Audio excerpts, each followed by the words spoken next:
Hi everyone, my name is Julia Howard. The topic of my thesis project aims to explore and explain the history of policing in America. As we have witnessed extreme police brutality and stark reality this year, we can begin to understand the underlying causes of this violence by examining the history and formation of American law enforcement. President John F. Kennedy designated the week of May 15th as National Police Week, declaring that police officers have been protecting Americans since the birth of the United States. Unfortunately, the truth is far from this nationalistic statement.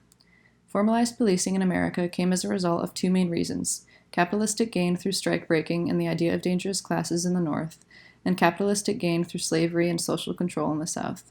Today, we continue to see the residue of these early forms of policing in our current law enforcement. For example, the 2015 Department of Justice's report on the Ferguson Police Department's use of canine units showed that deeply ingrained racist behaviors remained entwined within the department. In 100% of instances canine units were deployed by the Ferguson Police Department in 2015, the suspect the dogs were released upon were black. This use of dogs to frighten, control, and subdue black suspects directly reflects their use of what is referred to as Negro Dogs by slave patrollers in the antebellum South. This is just one example of the deeply systemic historical influences on today's law enforcement.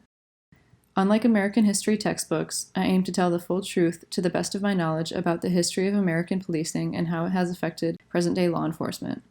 By providing the untarnished historical narrative, it will make individuals more aware of how our law enforcement operates and make individuals consider the need for reform or abolition.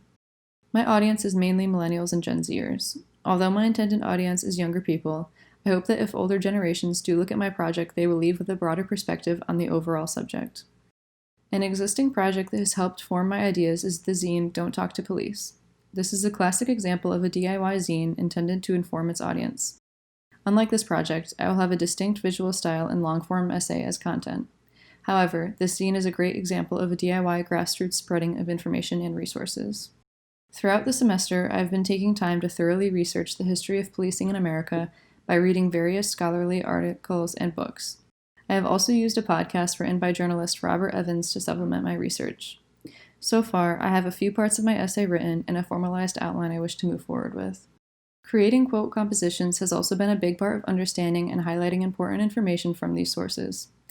Including pull quotes of important information will intrigue the viewer to continue reading further into the essay, as well as provide quick context to the rest of the writing. I will inform my audience about the history of policing in America and how it relates to modern-day policing through the creation of both print and digital materials. At the base of my project, I will be writing a long-form essay supported by reputable sources and texts in order to present accurate information to my audience.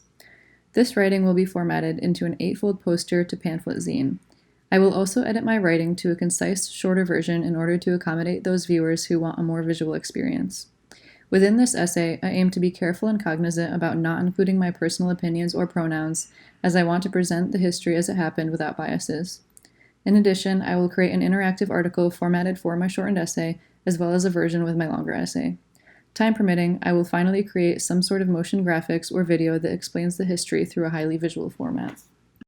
The history of American policing leads us back to 1636, prior to America's secession from Britain. Although 364 years may seem like a long time ago, the actions of our first law enforcement is clearly echoed in today's police forces, sometimes obviously, sometimes disguised. By presenting the unrestrained truth of the history of American policing, I aim to inform and expand my viewers' perspective on our history. I hope that my project will inspire people to continue learning and hope it will inspire people to take charge of making a positive change to our justice system and police forces.